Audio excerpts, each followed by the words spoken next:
Today's conversation is not an easy one, but it is a necessary one. Today, we are talking about grief, vulnerability, women, shame, and how sometimes society punishes women for being human. Before I go on, here is a warning. Today's episode will touch on grief, sexual situation, emotional manipulation, and societal pressure on women. So if you need to pause, please do.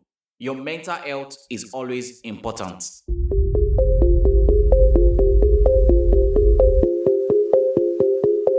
Welcome to the Nova Frequency, a podcast where we get to think deeper and listen differently.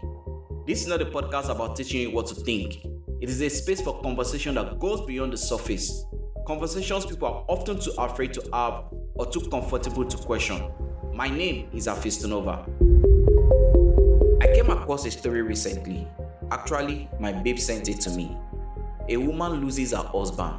She's grieving, she's lonely, she's emotionally broken.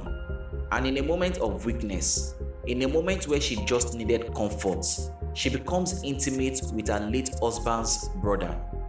Then later, her late husband's brother started threatening her.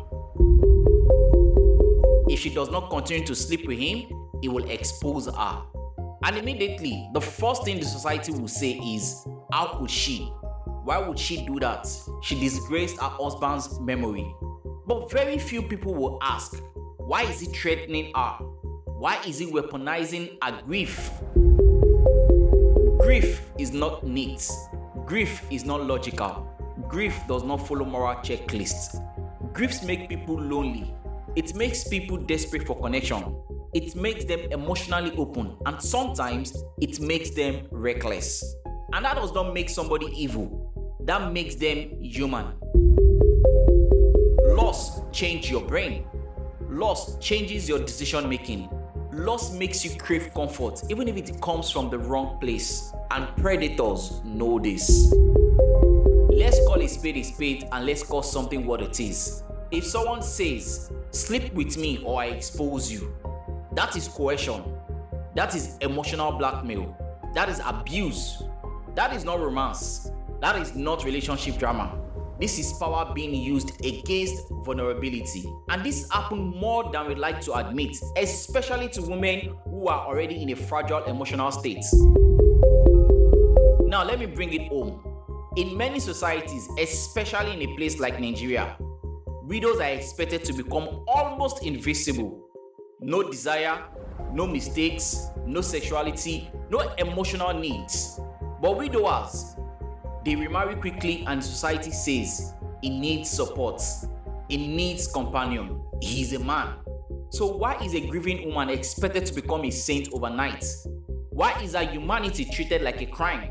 And why do we protect family reputation more than we protect women's safety? Let me leave you with this.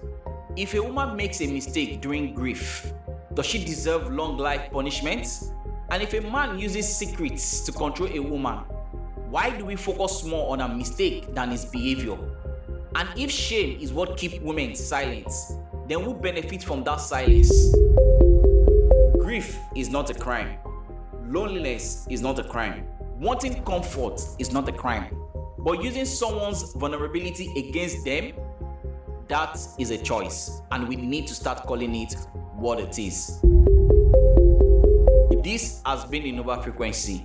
Remember, think deeper and listen differently.